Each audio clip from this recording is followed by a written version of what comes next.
Natanggap mo na ba ang iyong GCash card? Kung hindi pa, ituturo ko po sa inyo kung paano i-follow up o i-report ang GCash card na hindi pa po natatanggap.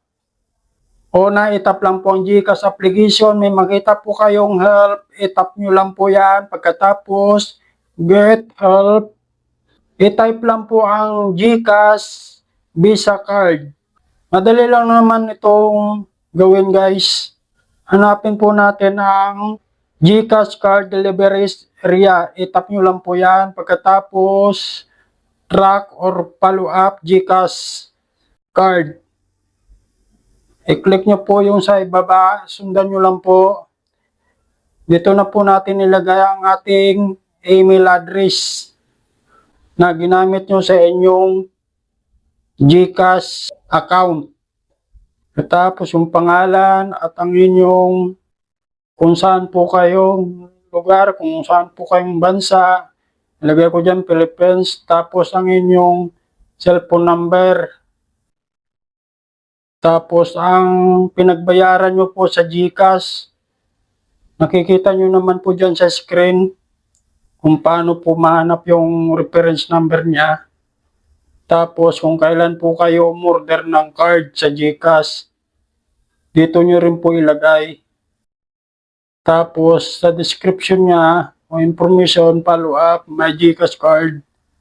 Ganun lang po. Tapos tingnan po natin sa ating Gmail. I-tap nyo lang po ang Ninja Ban. Tapos ilagay po natin ang ating track and trace your parcel.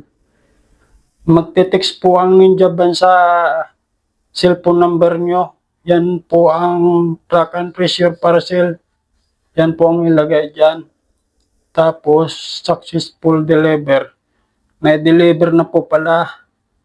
Pero wala pa po akong natatanggap.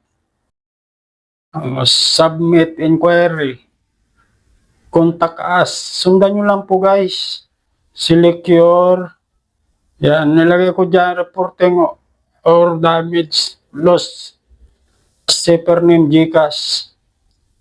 Tapos, ang description niya, not receive my GCash card.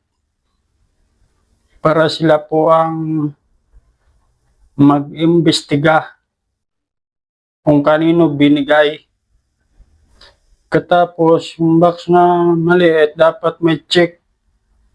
Tapos, itap lang po ang confirm form successfully submitted. Okay na po yan, guys. Sila na po ang bahala mag-imbestiga kung sinong taong nag-receive. Kasi binayaran po natin yan para tayong mag-receive, hindi yung ibang tao. Okay, guys. Maraming salamat po sa inyong panonood. Hanggang sa muli. Bye-bye.